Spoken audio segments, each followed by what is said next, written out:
आज की इस विशेष चर्चा में आपका स्वागत है।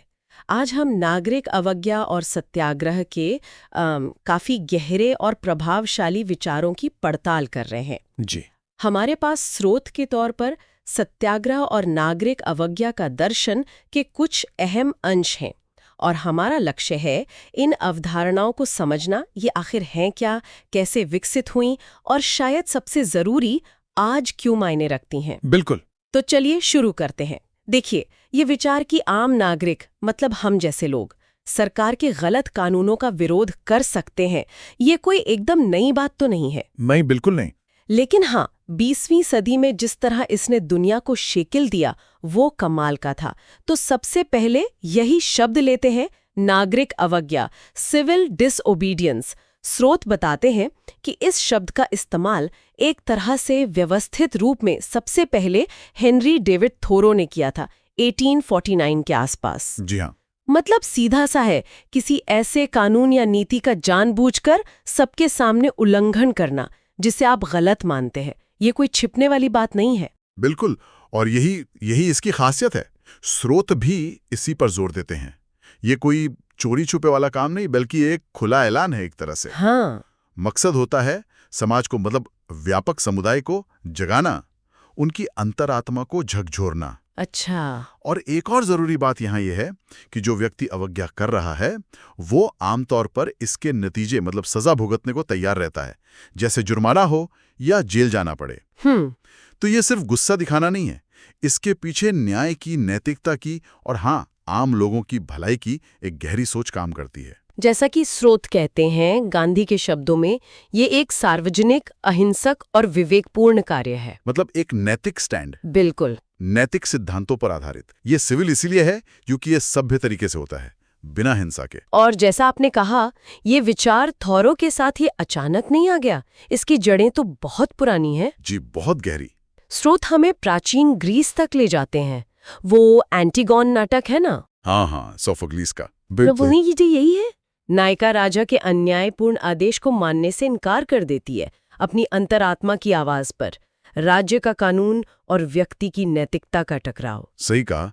और सुकरात ने भी कुछ ऐसी बात कही थी कि अगर कानून अन्यायपूर्ण है तो उसका पालन न करना नैतिक रूप से सही हो सकता है, क्योंकि न्याय जो है वो सत्य का ही एक रूप है। अच्छा। और ये सिलसिला रुका नहीं। स्रोत बताते हैं कि शुरुआती ईसाइयों ने भी रोमन साम्राज्य के कुछ आदेश मानने से इनकार किया था, क्योंकि वो उनके धर्म के खिलाफ थे। हाँ, ये भी एक तरह की अवज्ञा हुई। जी। फिर मध्य युग में आए तो थॉमस एक्विनास जैसे बड़े दार्शनिक ने कहा कि एक अन्यायपूर्ण कानून है ही नहीं, बल्कि वो हिंसा का एक रूप है। बाप रे, मतलब वो नैतिक रूप से वैध ही नहीं है। बिल्कुल। और फिर आधुनिक युग में जॉन लॉक आए, जिन्होंने सामाजिक अनुबंध, सोशल कॉन्ट्रैक्ट की बात की। हाँ, कि सरकारें लोगों की सहमति से बनती हैं। जी। और उनका काम है लोगों के अधिकारों की रक्षा करना, जीवन, स्वतंत्रता, संपत्ति। अगर सरकार ये नहीं करती या खुद जुल्म करने लगे तो लोगों को विरोध का हक है। तो थॉरो ने इसी को आगे बढ़ाया। हाँ, थॉरो ने इसे सिर्फ अधिकार नहीं बल्कि एक नैतिक कर्तव्य, एक मॉरल ड्यूटी बना दिया। उनका मानना था कि अगर आप गलत कानून मानते हैं तो आप भी उस अन्याय में भागीदार बन जाते हैं। अच्छा। उन्होंने खुद भी तो टैक्स देने से मना कर दिया था। मेक्सिको युद्ध और दास प्रथा के विरोध में जेल भी गए थे इसके लिए। हाँ, ये तो पढ़ा है। तो ये सब विचार मिलके वो जमीन तैयार करते हैं जिस पर फिर गांधी जी ने सत्याग्रह की इमारत खड़ी की। और यहीं महात्मा गांधी का प्रवेश होता है। उन्होंने नागरिक अवज्ञा के इस पश्चिमी विचार को लिया और उसे एक भारतीय रंग दिया, सत्याग्रह का रूप दिया। जी। श्रोता एक दिलचस्प बात बताते हैं कि गांधी जी ने शुरू में निष्क्रिय प्रतिरोध यानी पैसिव रेजिस्टेंस शब्द इस्तेमाल किया था, पर बाद में उसे छोड़ दिया। ऐसा क्यों? क्या वो शब्द ठीक नहीं था? ये एक बहुत जरूरी नुक्ता है गांधी जी के विचार को समझने के लिए। ये अहम है। देखिए, स्रोत के मुताबिक गांधी जी को निष्क्रिय प्रतिरोध शब्द थोड़ा अधूरा लगा, शायद थोड़ा नकारात्मक भी। अच्छा, कैसे? उन्हें लगा कि ये शब्द उस सक्रिय नैतिक बल को, उस आध्यात्मिक शक्ति को पूरी तरह नहीं दिखाता जिसे वो जगाना चाहते थे। निष्क्रिय से लगता है जैसे कमजोरों का हथियार है या इसमें बस चुपचाप सहना है। हाँ, बात तो सही है। जबकि गांधी का तरीका तो बहुत सक्रिय था, एक्टिव था। वो नैतिक बल पर आधारित था। और उनके लिए सिविल शब्द का मतलब सिर्फ सरकारी या नागरिक नहीं था, उसका गहरा मतलब था सभ्य, शांतिपूर्ण, अहिंसक, शिष्ट। इसीलिए उन्होंने नया शब्द गढ़ा, सत्याग्रह। सत्य प्लस आग्रह। सत्य का आग्रह। हाँ, सत्य पर टिके रहना, सत्य के लिए आग्रह करना। इसे सत्य बल या आत्मबल भी कहा गया, सोल फोर्स। Soul force. जी, ये निष्क्रियता नहीं, बल्कि अन्याय के खिलाफ सत्य और अहिंसा पर टिका एक सक्रिय, नैतिक और हाँ, आध्यात्मिक संघर्ष है।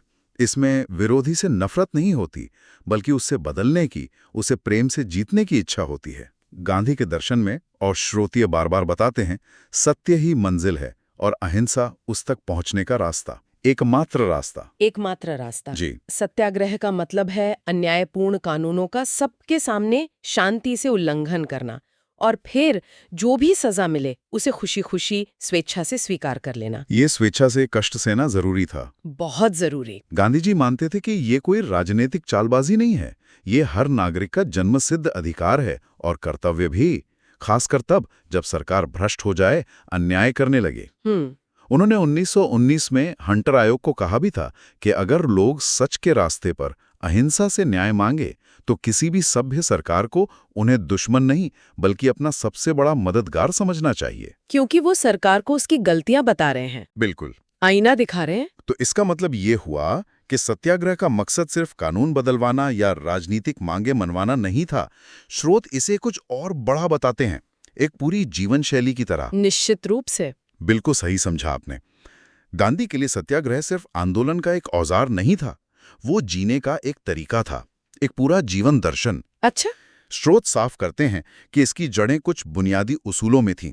सत्य का पालन, अहिंसा, और अहिंसा सिर्फ शारीरिक नहीं, मन से, वचन से, कर्म से भी। हाँ, ये महत्वपूर्ण है। फिर निस्वार्थ सेवा, ब्रह्मचर्य यानी इंद्रियों पर काबू, अस्वाद यानी स्वाद पर नियंत्रण, अस्तेय यानी चोरी ना करना, अपरिग्रह यानी जरूरत से ज्यादा जमा ना करना, स्वदेशी हाँ, मतलब स्थानीय चीजों का इस्तेमाल, आत्मनिर्भरता, और सबसे जरूरी निर्भयता, डर का न होना। निर्भयता। जी, ये सारे सिद्धांत सिर्फ दुनिया बदलने के लिए नहीं थे, ये व्यक्ति के अंदर बदलाव लाने, आत्मशुद्धि और चरित्र बनाने के लिए भी थे। स्वदेशी का उदाहरण लें तो वो सिर्फ आर्थिक नहीं था। नहीं, बिल्कुल नहीं। वो आर्थिक आत्मनिर्भरता तो थी ही, साथ ही ब्रिटेन के शोषण वाले सिस्टम के खिलाफ एक बहुत शक्तिशाली अहिंसक हथियार भी था। सही। और निर्भयता, वो सत्याग्रही को ताकत देती थी कि बिना डरे अन्याय का सामना करे और सजा भुगते। तो ये एक मुकम्मल नजरिया था, व्यक्ति का भी और समाज का भी बदलाव। और गांधी जी ने सिर्फ बातें नहीं की, उन्होंने इसे करके दिखाया। स्रोत बताते हैं कि पहला बड़ा प्रयोग तो दक्षिण अफ्रीका में ही हो गया था, 1906 से 1913 के बीच। जी हाँ, एशियाई पंजीकरण अधिनियम के खिलाफ। हाँ, उन भेदभाव वाले कानूनों के खिलाफ। और फिर भारत आने के बाद तो जैसे एक सिलसिला ही चल पड़ा। 1917 में चंपारण बिहार में नील किसानों के लिए। हाँ, फिर 1918 में खेड़ा गुजरात में किसानों के लिए, उसी साल अहमदाबाद में मिल मजदूरों के लिए, और फिर जाहिर है 1930 का वो विश्व प्रसिद्ध दांडी मार्च, नमक सत्याग्रह। हाँ, नमक सत्याग्रह तो शायद इसका सबसे शानदार उदाहरण है। उस वक्त नमक बनाने और बेचने पर सरकार का कंट्रोल था, भारी टैक्स था, गरीबों पर बहुत बोझ था। गांधी जी ने इसी अन्यायपूर्ण कानून को तोड़ने का फैसला किया।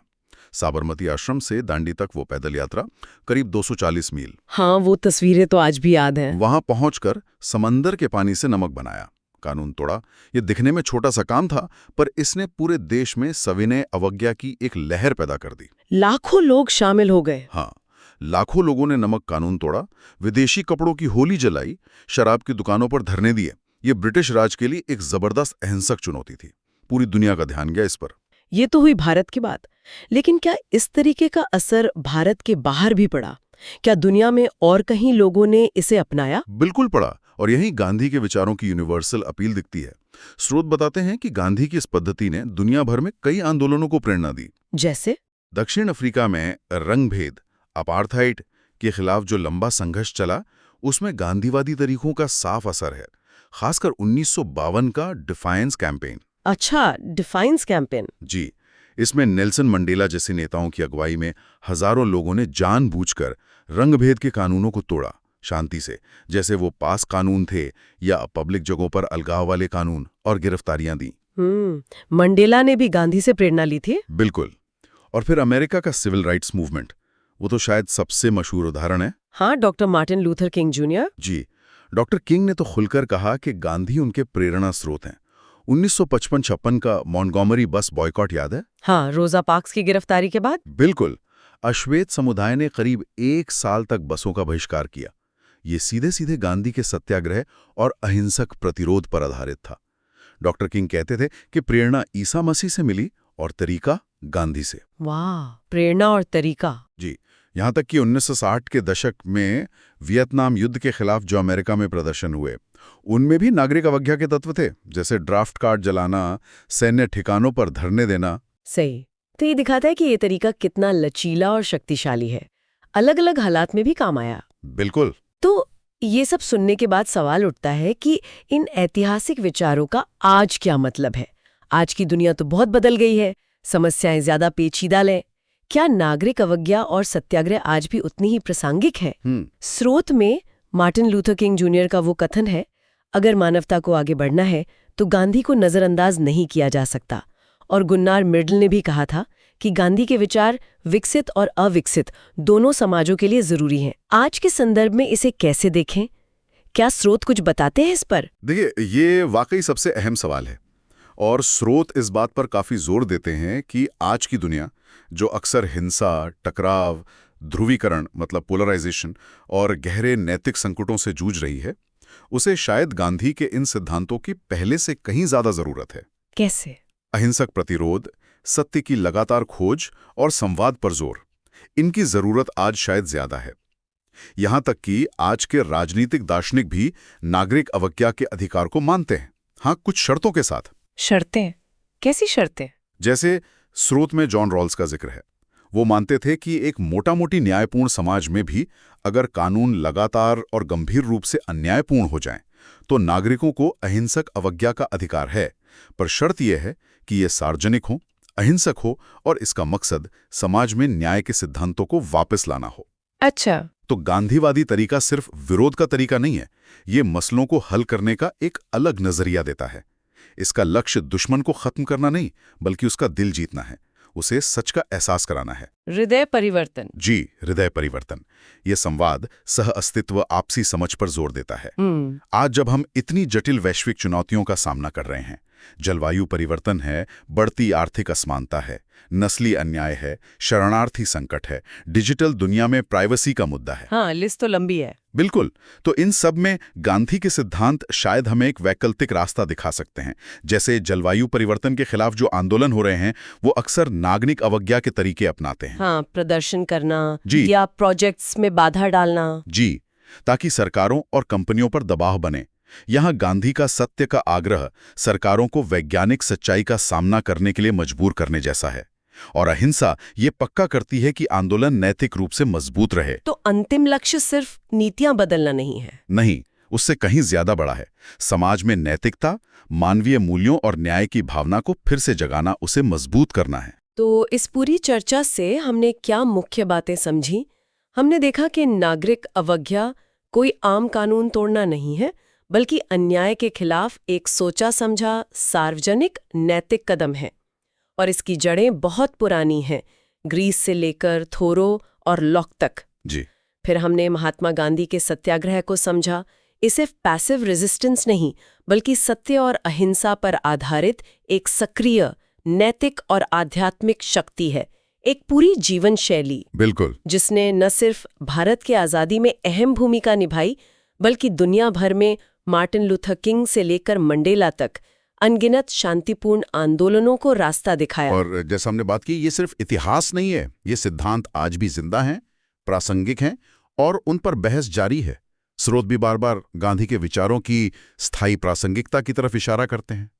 तो अंत में शायद हम अपने श्रोताओं के लिए एक विचार छोड़ सकते हैं। हाँ, बिल्कुल। आज की ये जो बेहद जटिल, आपस में उलझी हुई दुनिया की समस्याएं हैं, पर्यावरण का संकट हो, सामाजिक अन्याय हो, राजनीतिक ध्रुवीकरण हो, इनको सुलझाने में सत्याग्रह के मूल सिद्धांत कितने कारगर हो सकते हैं? मतलब सत्य पर टिके रहना। हाँ, सत्य का आग्रह, बदलाव के लिए अहिंसक कार्रवाई पर डटे रहना और विरोधी को भी इंसान समझकर संवाद और समझ बनाने पर जोर देना। क्या ये तरीके आज के सिस्टम को बदलने में वाकई प्रभावी हो सकते हैं? ये एक बड़ा सवाल है। जी। ये एक ऐसा सवाल है जिस पर हम सभी को सोचने की जरूरत है।